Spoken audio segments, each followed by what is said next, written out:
Hello everyone, তো কেমন আছো তোমরা সবাই? আশা করছি ভালো আছো। ফাইনালি চলে আসলাম বৃন্দাবন প্রেম মন্দিরে। তো জাস্ট বিকালের ভিউটা বেশ সুন্দর দেখাচ্ছে। এখানে এসেই তো বেশ ভালোই লাগছিল, আর চারিদিকে দৃশ্যটা বেশ সুন্দর মনোরম। আর যে এখানে মূর্তিগুলো করা আছে পাথরের, তো বেশ সুন্দর দেখাচ্ছিল। তো এখানে না আসলে তোমরা বুঝতে পারবে না, তো এখানে আসলে তোমাদের মনে ঠিক শান্তি খুঁজে পাবে। তো যাই হোক, তোমরা পুরো ভিডিওটা দেখতে থাকো, আশা করছি ভালো লাগবে। তো এদিকে দেখতে পাচ্ছ রাধা কৃষ্ণের মূর্তি, বেশ সুন্দর দেখাচ্ছে। জাস্ট ভিউটা বেশ সুন্দর দেখাচ্ছে, দেখো খুব সুন্দরভাবে ঘুরছে। আর চারিদিকে গাছপালা যেগুলো আছে খুব সুন্দর করে সেটে ছুটে রেখেছে। জাস্ট এখানে না আসলে তোমরা বুঝতে পারবে না। তো এদিকে আসে যে যখন ইন্দ্রদেব 7 দিন যে টানা গোকুলবাসীকে কষ্ট দিয়েছিল ঝড় বর্ষা, তো কৃষ্ণ তখন যে আশ্রয় করেছিল তাদের যে গোবর্ধন পর্বত, তো সেটারও স্কেচ করে রেখেছে। তো দেখতে পাচ্ছ এক সাইডে বেস্ট, জাস্ট ওয়াও লুকিং।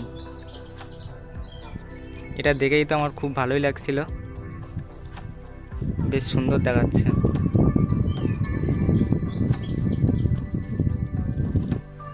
আর চারিদিকে তো কত শরণার্থী। তো তোমরা অবশ্যই আসবে এখানে বৃন্দাবন প্রেম মন্দিরে, তো খুবই ভালো লাগবে। এই বিশেষত্ব যে এই মন্দিরের 7টা কালার পরপর চেঞ্জ হয়, তোমরা একটু খেয়াল করলেই বুঝতে পারবে। তো এখন একরকম কালার আছে, দেখো ধীরে ধীরে কালার চেঞ্জ হয়ে যাচ্ছে। একটা কালার চেঞ্জ হয়ে গেছে, এভাবে পরপর 7 রকম কালার চেঞ্জ হবে। তো জাস্ট চোখে না দেখলে বিশ্বাস করা যায় না যে এতটা সুন্দর দৃশ্য। তো যাই হোক বন্ধুরা, তোমরা আসবে, অবশ্যই আসবে এখানে। আমরা প্রেম মন্দির ছাড়া অন্য অন্য জায়গায়ও ঘুরেছিলাম, তো পরের ভিডিওতে দেখাবো তোমাদের সেগুলো। দেখো আর এক রকম কালার চেঞ্জ হয়ে গেছে, বেশ সুন্দর দেখাচ্ছে। আর চারিদিকে কত শরণার্থী তোমরা দেখতে পাচ্ছ। ধীরে ধীরে কালার আর একটা চেঞ্জ হয়ে গেল। তো যাই হোক বন্ধুরা, এই ছিল আজকের ভিডিও। তো ভিডিওটা যদি ভালো লেগে থাকে তো লাইক করে দিও এবং কমেন্টস করে বলবে কেমন হয়েছে।